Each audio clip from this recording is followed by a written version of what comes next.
بسم اللہ الرحمن الرحیم۔ السلام علیکم۔ اس آڈیو میں ہم منہاج العابدین کو آگے کنٹینیو کریں گے۔ اس سے پہلے اگر آپ نے ابھی تک سبسکرائب نہیں کیا تو پلیز سبسکرائب کر لیں اور بیل آئیکن پریس کر دیں تاکہ اگلی آڈیو آپ کو ڈھونڈنی نہ پڑے۔ تو شروع کرتے ہیں۔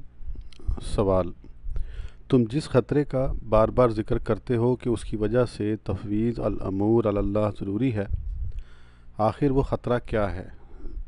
جواب: جان لو کہ خطرہ دو طرح کا ہے۔ ایک تو خطرہ شک کہ شاید یہ کام ہوگا یا نہیں، اور شاید میں اس تک پہنچ سکوں یا نہ۔ اسی طرح خطرہ شک کے باعث انشاءاللہ کہنا ضروری ہے۔ دوسرا خطرہ فساد کہ تمہیں یہ یقین نہ ہو کہ اس میں تمہارے لیے صلاح اور بہتری ہے۔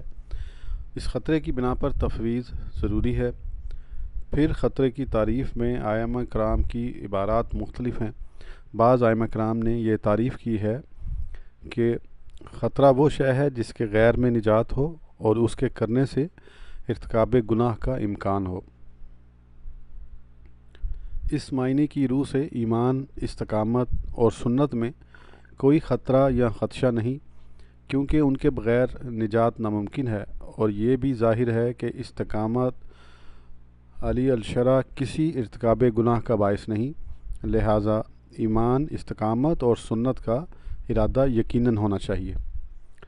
ہمارے شیخ رحمۃ اللہ علیہ نے خطر فی الفصل کی یہ تشریح فرمائی ہے کہ خطرہ وہ شے اور وہ امر عارض ہے جسے بعض اوقات اصل فعل ترک کر کے ادا کرنا پڑے، اور اس وقت اصل فعل کی بجائے اس امر عارض کو ادا کرنا زیادہ بہتر ہو۔ خطرے کی یہ تعریف مباحات، سنن اور فرائض کو بھی شامل ہے۔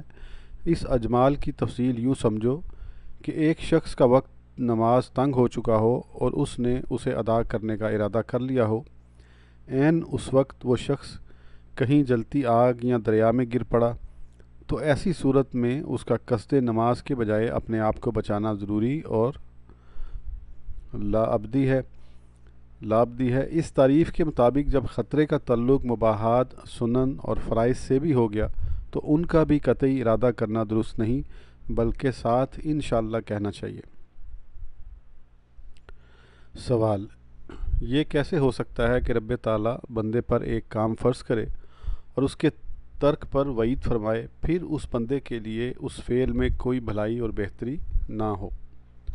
جواب: ہمارے شیخ رحمۃ اللہ تعالیٰ نے فرمایا ہے کہ اللہ تعالیٰ بندے پر جو چیز لازم اور فرض کرتا ہے، بندے کے لیے ضرور اس میں بھلائی اور بہتری ہوتی ہے، جبکہ وہ عوارض اور رکاوٹوں سے خالی ہو۔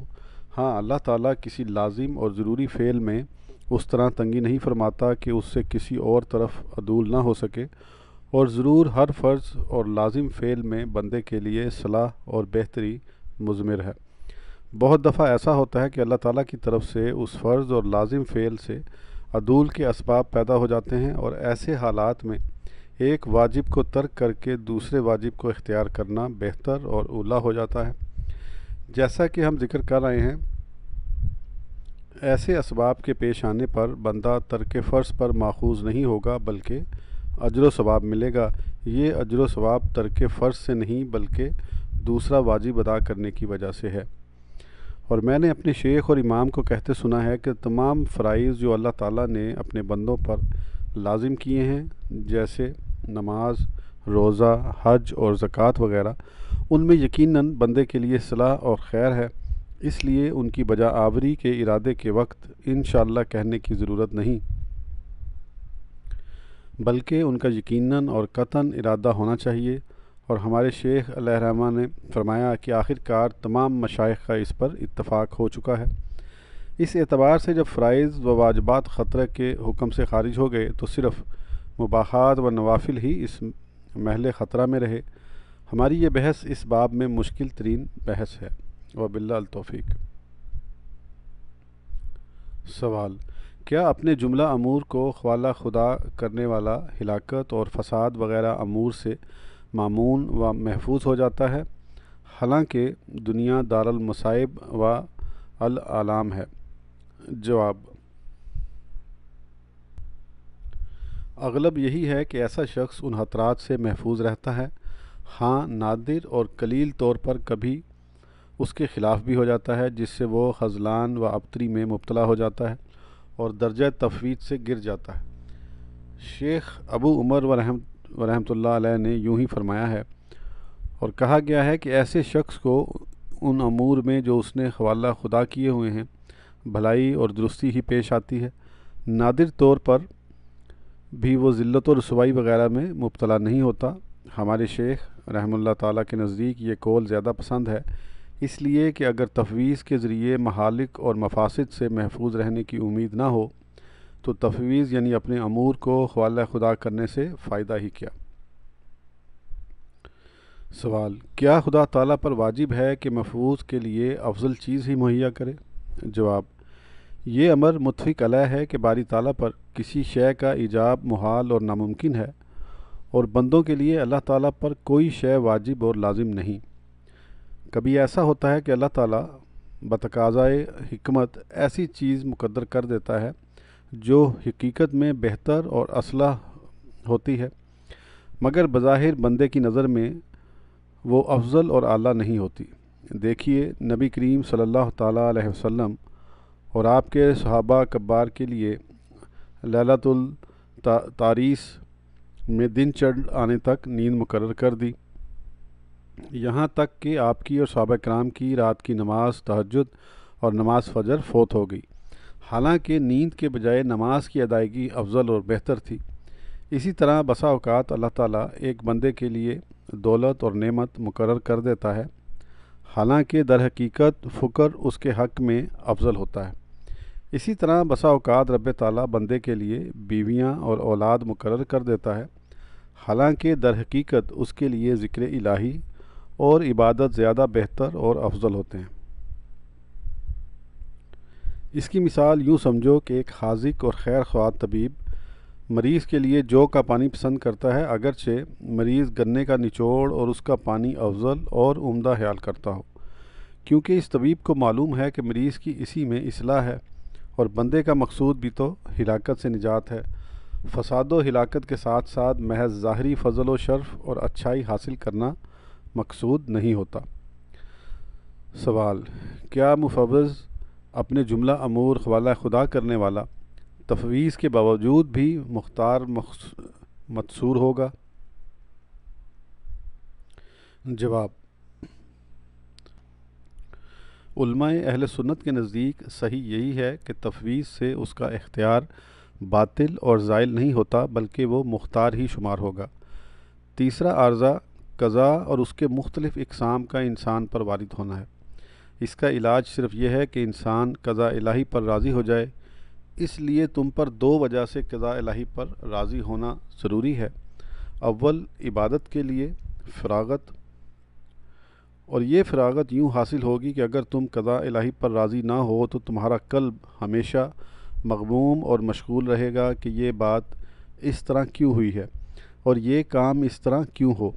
جب اس طرح کے تفکرات میں تمہارا قلب ہر وقت مشغول رہے گا تو عبادت کے لیے فراغت کب نصیب ہوگی؟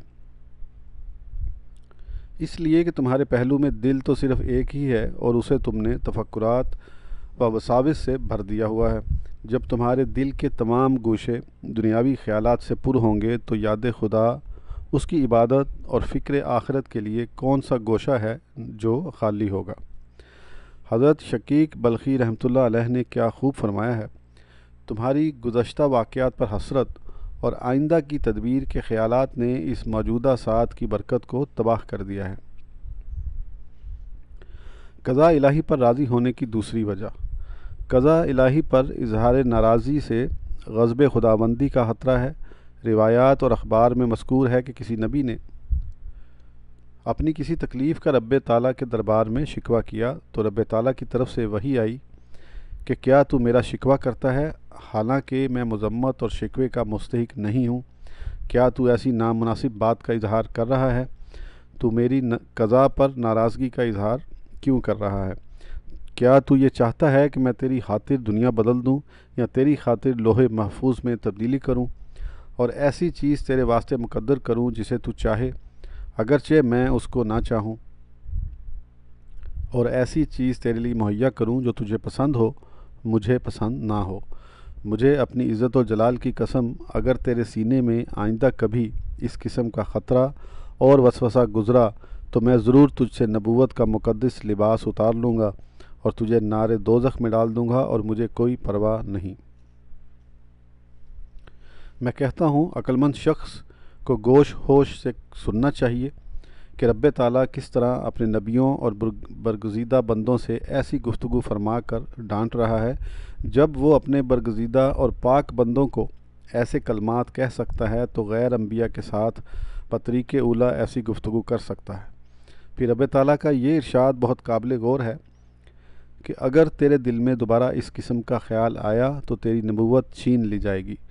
جب محض ارادے اور خیال پر اس قدر سخت وعید اور ڈانٹ فرمائی تو اس شخص پر اس کے غصے کا کیا عالم ہوگا جو بے صبری سے چیخے اور چلائے اور بار بار فریاد رسی کے لیے بلائے، شکوہ کرے اور رب کو اپنی تباہی اور بربادی کے لیے عام لوگوں کے سامنے پکارے، صرف اکیلا نہ پکارے بلکہ اس میں اپنے ساتھی اور دوست بھی شامل کر لے۔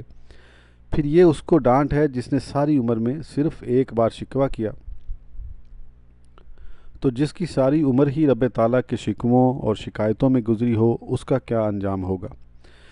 پھر اس قسم کی تلخ گفتگو اس کے ساتھ ہے جس نے اس کے دربار میں شکوہ کیا، تو جو شخص غیروں کے آگے اللہ تعالیٰ کا شکوہ کرے تو وہ سخت ترین سزا کا مستحق ہے، نعوذ باللہ۔ سوال: قضاء پر راضی ہونے کے کیا معنی ہیں اور اس کی حقیقت اور حکم کیا ہے؟ جواب: ہمارے علماء کرام نے فرمایا ہے، رضا غصہ ترک کر دینے کا نام ہے، اور غصہ ایسی چیز کو اولا اور بہتر کہنے کا نام ہے جو قضاء الہی کے خلاف ہو اور جس کا برا یا اچھا ہونا یقینی نہ ہو۔ سخت اور غصے میں ایسا ذکر اور خیال ضروری ہے، تب غصہ متحقق ہوگا۔ سوال: کیا شرور و معاصی اللہ تعالیٰ کی قضاء و قدر سے نہیں ہیں تو اللہ تعالیٰ بندے سے شر پر کیسے راضی ہوگا اور اس پر شر کیسے لازم کرے گا؟ جواب: رضا کا تعلق قضاء سے ہے اور قضاء شر برا نہیں بلکہ وہ شے بری ہے جس کے ساتھ قضاء متعلق ہوتی ہے، لہٰذا رضا بالشر نہ پائی گئی۔ ہمارے مشائخ رحمہ اللہ تعالیٰ نے فرمایا ہے، جن امور سے قضاء متعلق ہوتی ہے وہ 4 قسم ہیں: نعمت، شدت، خیر، شر۔ نعمت میں قاضی یعنی خدا تعالیٰ، قضاء اور مقضا یعنی نعمت سب پر راضی ہونا واجب ہے، اور اس کے نعمت ہونے کے اعتبار سے اس کا شکر بھی واجب ہے، اور اس طور پر اظہار نعمت بھی ضروری ہے جس سے نعمت کے اثر کا اظہار ہو۔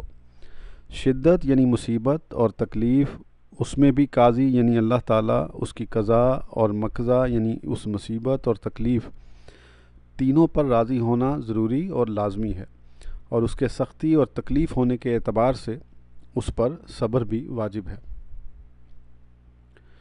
خیر یعنی بھلائی اور نیکی، اس میں بھی مذکورہ تینوں اشیاء پر رضامند ہونا لازم ہے، اور اس میں پروردگار کے احسان کا اعتراف کرنا کہ اس نے خیر کی توفیق دی بھی ضروری ہے۔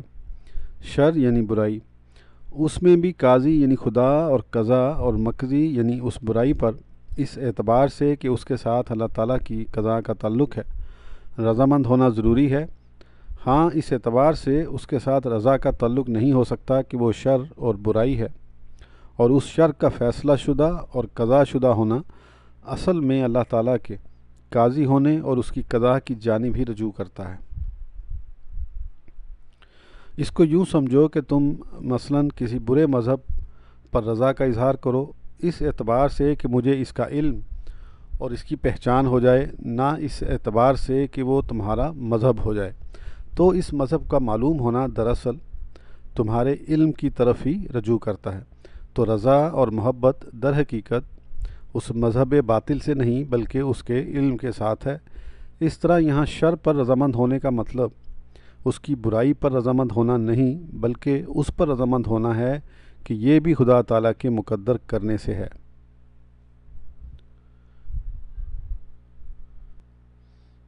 سوال: کیا راضی بقضا شخص کو زیادتی کا طالب ہونا درست ہے؟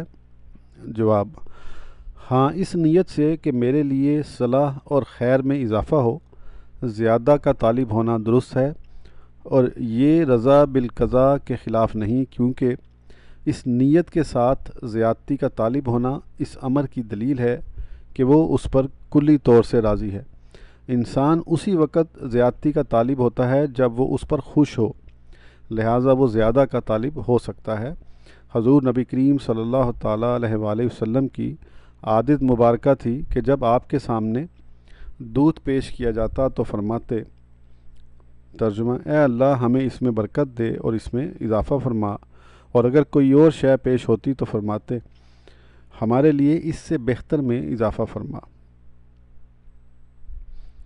اور ان دونوں مقاموں میں کہیں بھی ظاہر نہیں ہوتا کہ آپ اللہ تعالیٰ کی مقدر شدہ چیز پر راضی نہیں تھے۔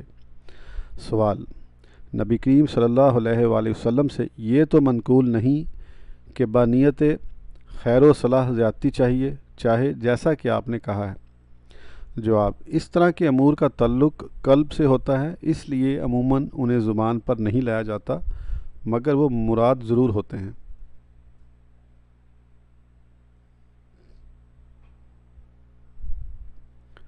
چوتھا عارضہ: مصائب اور تکالیف۔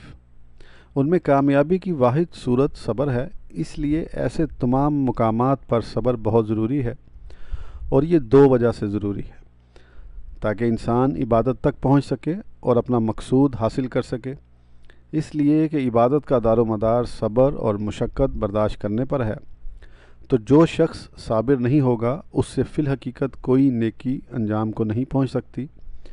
یہ اس لیے کہ جو شخص خلوص قلب سے عبادت کرے گا، اسے کئی طرح کی مشقتیں، مصیبتیں اور شدائد پیش آئیں گی۔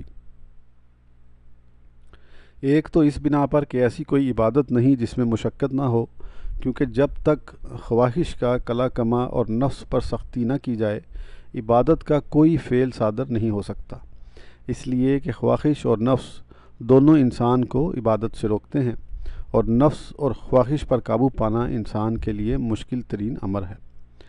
دوسرے اس لیے کہ انسان جب کوئی نیک کام کرتا ہے تو اس میں احتیاط ضروری ہے، اور احتیاط مشقت کے بغیر نہیں ہو سکتی، اور کسی کام کو احتیاط و درستی کے ساتھ انجام دینا بھی مشکل کام ہے۔ تیسرے اس لیے کہ دنیا دار محنت ہے، تو جو شخص اس میں ہوگا اسے ضرور طرح طرح کی مشکلات، مصائب اور تکالیف پیش آئیں گی۔ یہ مصائب کئی طرح کے ہیں: اہل و عیال، رشتہ داروں، بھائیوں اور دوستوں کا مرنا، یا ان کا گم ہو جانا، یا ان سے جدائی، اس کی اپنی ذات کا گوناگوں امراض مہلکہ میں مبتلا ہونا، لوگوں کا اسے قتل کر کے اس کی عزت برباد کرنا اور اس کے زن و فرزند پر دست درازی کرنا، اسے حقیر جاننا، اس کی غیبت کرنا، اس پر الزام تراشیاں کرنا، مال کا ضائع اور تباہ ہو جانا۔ اور یہ مذکورہ مصائب و تکالیف اپنے اپنے معیار اور درجے کے مطابق انسان کو زخمی کرتی ہیں اور اس کے دل کو جلاتی ہیں۔ تو ان سب تکالیف میں لا محالہ صبر کی ضرورت ہے، ورنہ غم و افسوس اور بے صبری انسان کو عبادت سے باز رکھے گی۔ چوتھے یہ کہ طالب آخرت سخت آزمایا جاتا ہے اور اسے شدید محنت میں مبتلا کیا جاتا ہے۔ جو شخص اللہ تعالیٰ کے جتنا قریب ہوگا، اتنا ہی اسے مصائب بھی دنیا میں زیادہ درپیش آئیں گے۔ حضور نبی کریم صلی اللہ علیہ وآلہ وسلم کا ارشاد ہے: لوگوں میں سب سے زیادہ انبیاء آزمائش میں ڈالے جاتے ہیں، پھر علماء، پھر جو ان کے قریب ہیں، پھر جو ان کے قریب ہیں۔ جو شخص بھی نیکی کا قصد کرے گا اور راہ آخرت اختیار کرے گا، وہ ضرور ان محنتوں اور مشقتوں میں مبتلا ہوگا۔ تو جو شخص ان پر صبر نہ کر سکا اور انہیں برداشت نہ کر سکا، وہ راستے میں ہی رہ جائے گا اور عبادت سے محروم رہ جائے گا، تو عبادت میں سے کچھ حاصل نہیں کر سکے گا۔ اور خداوند تعالیٰ نے ہم کو بالکل واضح الفاظ میں بتایا ہے کہ ہم ضرور تم کو مصائب اور تکلیف میں آزمائش کے طور پر مبتلا کریں گے، چنانچہ ارشاد باری تعالیٰ ہے، ترجمہ: اور تمہاری ضرور آزمائش ہوگی تمہارے مالوں میں اور تمہاری جانوں میں، اور تم ضرور سنو گے یہود، نصارہ اور مشرکین سے اذیت دینے والی باتیں۔ پھر فرمایا تو اگر تم صبر کرو گے اور تقوی اختیار کرو گے تو یہ بہت ہمت کے کام ہیں۔ تو گویا اللہ تعالیٰ ان آیات میں یہ فرما رہا ہے کہ اپنی جانوں کو مصائب و تکالیف برداشت کرنے کا خوگر بنا لو، تو اگر تم ان مصائب میں صبر کرو گے تو واقعی تم اپنی مردانگی کا ثبوت دو گے اور واقعی تمہارے ارادے مردوں والے ہوں گے۔ پس جو شخص بھی عبادت کا عزم کرے گا اس کے لیے ضروری ہے کہ پہلے صبر عظیم کا ارادہ کرے اور نفس کو مسلسل بڑی مشکلات برداشت کرنے کا عادی بنائے یہاں تک کہ موت آ جائے، ورنہ وہ ایک ایسی چیز کا ارادہ کر رہا ہے جس کا اس کے پاس ہتھیار نہیں اور جس ذریعے سے وہ کام انجام کو پہنچ سکتا ہے وہ اس کے عکس کرنے کا قصد کر رہا ہے۔ حضرت فضیل بن ایاض رحمۃ اللہ علیہ سے منقول ہے کہ جو شخص طریق آخرت طے کرنے کا عزم کرے وہ اپنے اندر پہلے موت کے 4 رنگ پیدا کرے: سفید، سرخ، سیاہ، سبز۔ موت کا سفید رنگ تو بھوک ہے اور سیاہ لوگوں کی مذمت اور سرخ مخالفت شیطان اور سبز حوادث ایام پر صبر کرنا۔ اور صبر کرنے کا دوسرا فائدہ یہ ہے کہ اس سے دنیا و آخرت کی بھلائی نصیب ہوتی ہے اور نجات و کامیابی سے انسان ہمکنار ہوتا ہے۔ ارشاد ہے، ترجمہ: جو شخص تقوی اختیار کرے گا اللہ تعالیٰ اس کے لیے ذریعہ پیدا کر دے گا اور اسے ایسی جگہ سے رزق دے گا جہاں کا اسے وہم و گمان بھی نہیں ہوگا۔ اس آیت کے معنی یہ ہیں: جو شخص صبر کے ذریعے اللہ تعالیٰ سے ڈرے گا اللہ تعالیٰ اسے شدائد سے نجات دے گا۔ صبر کے ذریعے انسان دشمنوں پر فتح مند ہوتا ہے۔ اللہ تعالیٰ فرماتا ہے، ترجمہ: آپ صبر کریں، بے شک نیک انجام متقین کا ہی ہے۔ صبر کے ذریعے انسان اپنی مراد پا لیتا ہے۔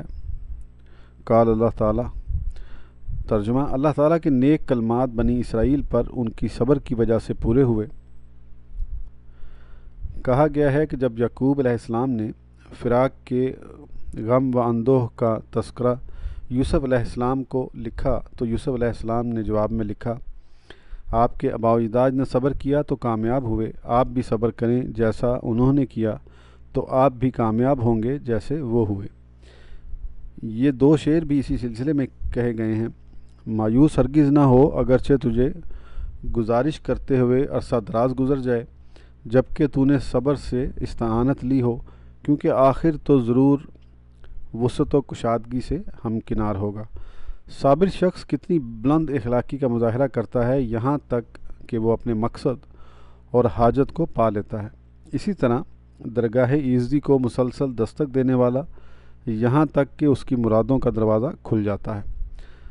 صبر کا یہ بھی فائدہ ہے کہ اس سے لوگوں کی پیشوائی اور ان کی امامت کا درجہ ملتا ہے۔ ارشاد ربانی ہے، ترجمہ: اور ہم نے ان کو ان کے صبر کے باعث لوگوں کا امام بنایا کہ ہمارے حکم سے لوگوں کو ہدایت کی تبلیغ کرتے تھے۔ صبر سے انسان اللہ تعالیٰ کی ثنا کا مستحق ہوتا ہے۔ ارشاد ہے، ترجمہ: ہم نے اسے صابر پایا، وہ ایوب بہت ہی اچھا بندہ ہے اور بہت ہی رجوع کرنے والا ہے۔ صبر سے جنت کی بشارت ملتی ہے اور صابر شخص اللہ تعالیٰ کی رحمت اور مہربانی کا مستحق ہوتا ہے۔ فرمایا، ترجمہ: صبر کرنے والوں کو جنت کی بشارت دو۔ اور فرمایا، ترجمہ: یہی لوگ ہیں جن پر ان کے پروردگار کی صلواتیں اور رحمتیں نازل ہوتی ہیں۔ صبر کی وجہ سے اللہ تعالیٰ انسان سے محبت کرتا ہے۔ ترجمہ: اور اللہ تعالیٰ صبر کرنے والوں سے محبت کرتا ہے۔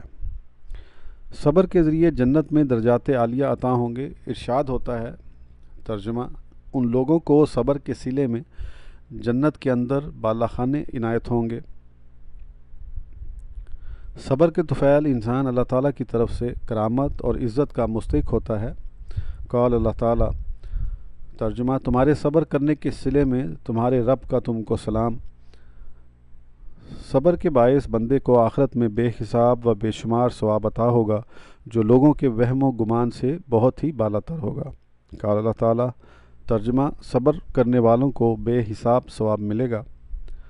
سبحان اللہ، اس بزرگ اور برتر ذات نے انسان پر کس قدر کرم فرمایا، اور صبر کے صلے میں جو مذکورہ 10 کرامتیں اور فضیلتیں دنیا و آخرت میں پروردگار انسان کو عطا فرماتا ہے، یہ محض ایک لمحہ بھر صبر کے عوض ہیں کہ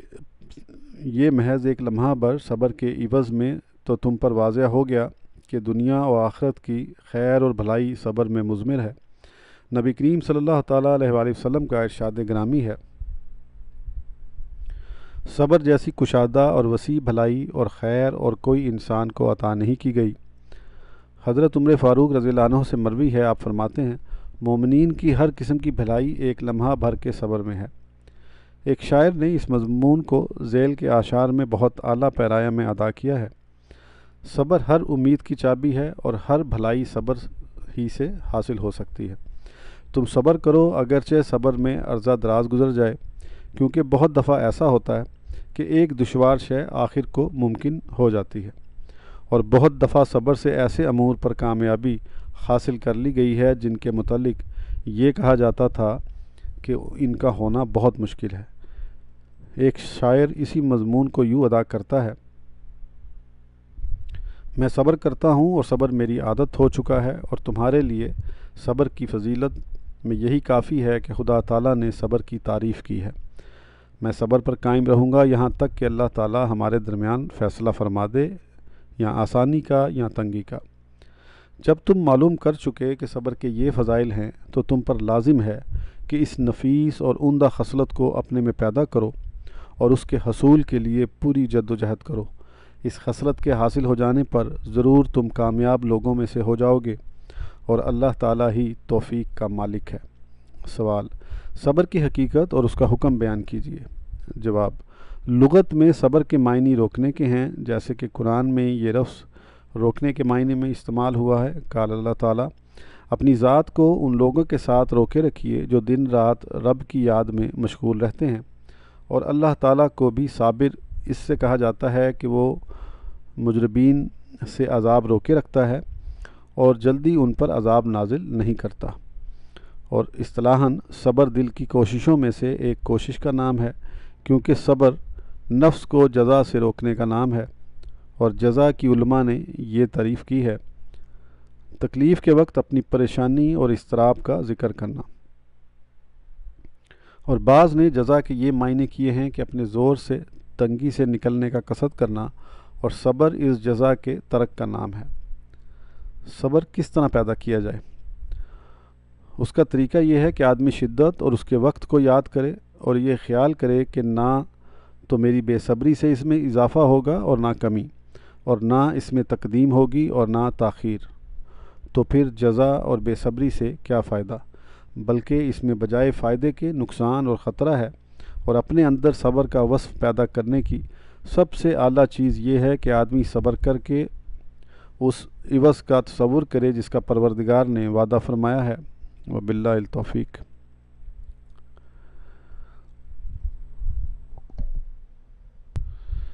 آج کی آڈیو کے لیے اتنا ہی، پھر انشاءاللہ اگلی آڈیو میں آگے کنٹینیو کریں گے۔ اس وقت تک کے لیے اجازت دیجیے۔ اللہ حافظ۔